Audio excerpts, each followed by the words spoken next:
Hey Internet, it's RJ. Welcome back. Thanks for tuning into the show today. Now, in today's episode, we are focusing on card member agreements, but more importantly, how these things that actually seem set in stone when we agree to them can actually be changed, backtracked, and amended by the credit card issuer. So, of course, if that sounds interesting to you, then go ahead, press the subscribe button, and let's get to work. Now, of course, this won't be really about, a fun topic per se, but this is very important as many of you have many different credit cards from many issuers. And, sometimes we think we understand the rules, but again, the rules can change. So let's start out with this card member agreement. What is it? Well, when you get your card in the mail, it comes with, there's some marketing material in there, of course, the card itself. Then there's a few documents in there that, we generally just pitch out if we're being honest, right? But that is the card member agreement. Now, card member agreement is important for a number of different reasons. What card member agreement does is basically the thing that we agree to, the rules set forward by the bank and the card issuer. So this governs everything from, when you're going to make your payments, the grace period, the interest rates, how they can change, the rewards programs, you name it. This is all outlined in the card member agreement. That's why, it's usually like 20, 30 pages. Now, of course, they write in super small font, which just makes it so much fun to read. But that is a card member agreement. Of course, you can find these online as well in your account. But again, they are required to send these to you with a card. Now, again, we end up agreeing to these as part of the application. It's usually like a small checkbox, or they'll even be in application, usually like a scrolling page where you can go down and, you're supposed to read it all. But again, how many of us really do that? Now, overall, this is, for the most part, they don't change that much. But again, we agreed to this, so, you would think we'd have a deal. But the card companies can actually change these agreements. This is really what you need to be aware of. Now, we're going to talk about my personal example in a second, but in the mail, now these are empty envelopes, but I got 3 of these from Chase. I just emptied them, obviously, so I didn't black out the address, but put them on screen. I got 3 of these, so 1 for each card. Now, it's also interesting, if most of you know me, I have multiple Chase cards, many more than 3 Chase cards, but I just got these for 3 of them, so again, that is to say that each card could potentially have a separate card member agreement. And so what these are were actually letters saying that Chase was going to change terms in the card member agreement. That's where we're going to pick this one up. So what do they have to inform you of? Then we'll go through the actual letter they sent me so you can see a real example. But what do they actually have to inform you of? What are the rules that you need to be aware of? So when it comes down to it, there's kind of major and minor changes. So when it's a major change, and we'll put that on screen for you, when it's a major change, they do have to give you heads up. And of course, there are regulations around this. So a major change requires 45-day notice before the change happens. So interest rates, calculations on different payments and fees in general, minimum payment amounts, and grace periods would all have to be given to you 45 days in advance in writing. Again, it's going to be one of these envelopes here in writing. They don't actually email you or put anything in the account, believe it or not. From all I've seen, it's just mailed to you. Which, again, they're not actually being nice, trying to give you a heads up. If a bank does anything, they're doing it because the government's mandated that they do it. So there's that. But again, those are the main things. Now, there's still other things that could change as part of your card member agreement. Now, those are considered minor changes, though. How you feel about major and minor is definitely up for debate. So let's take a look at this one next.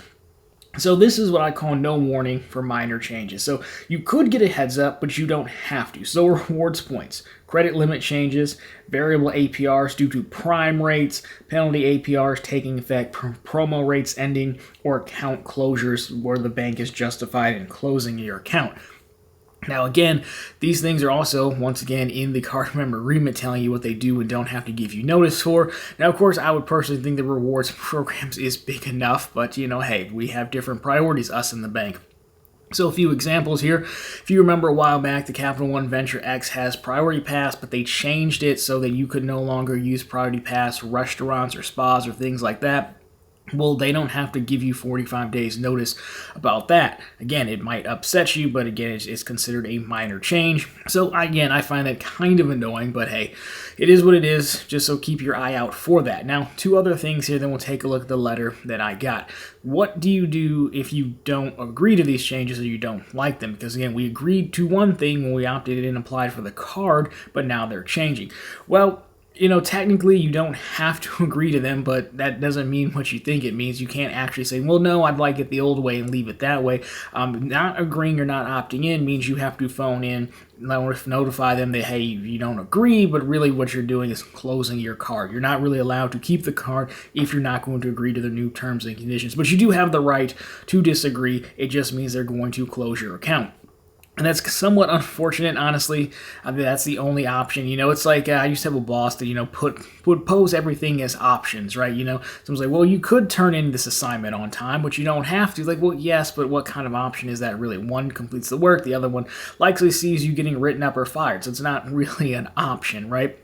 Now, in addition to that, as we said, because I got 3 of these, but I have multiple chase cards, if something was changing that you really didn't like and you didn't want to close the card, you could also talk about product changing, right? So, one of these is my Ink Unlimited card. So, if the Ink Unlimited was changing, but then the Ink Cash wasn't, you could also phone in and see if you could product change from the Ink Unlimited to the Ink Cash if you wanted to. We've got videos on all that stuff down below for you.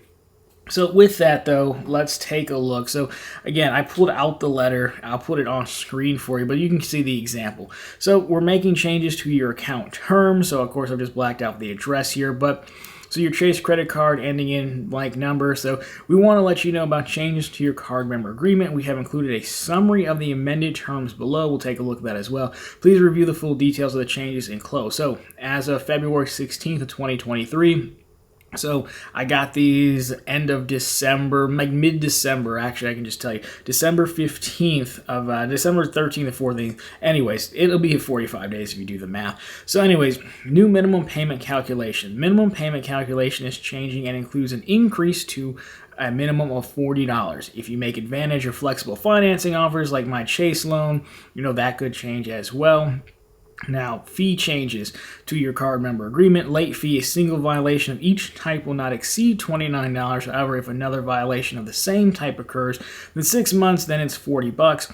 Now, of course, here's what we talked about. You can reject the fee changes by basically the day before they go into effect. However, please note that your account will be closed if you do so, and you will not be able to use it for new transactions, obviously. So they also include a new page. So like if you were looking at a card member agreement, this would be the page that reflects those fees. So they just include a new version of that saying, here's your new late fee. Now, again, overall, this is pretty straightforward and to the point. A late fee is not going to affect the majority of us here, but if you're someone paying on a credit card, the minimum payment changing could potentially affect you. So just because, we weren't affected by this one doesn't necessarily mean that you wouldn't be affected by another one. So overall, again, it's not really that big of a deal, but it is something that could happen that you do need to understand in this game. So again, that is my experience overall. These changes aren't that big of a deal concerning to me, but again, anytime these letters show up, you definitely want to give them a read and understand what's actually changing and how it may affect you. So anyways, guys, if you like this one, drop me a thumbs up down below. Of course, you found it particularly interesting, consider subscribing to the channel. So we're posting content just like this every week and right back here every Sunday with all the news you can use in the week that was in credit and finance. Question for you guys. Let me know what kind of fee or card member changes you've seen in the past. Did you actually get mad enough to quit or cancel the card? What was the change and why? I'd love to hear your thoughts on that. But anyways, guys, that's going to do it for this one. As always, thank you so much for watching and talk to you very soon in the next one.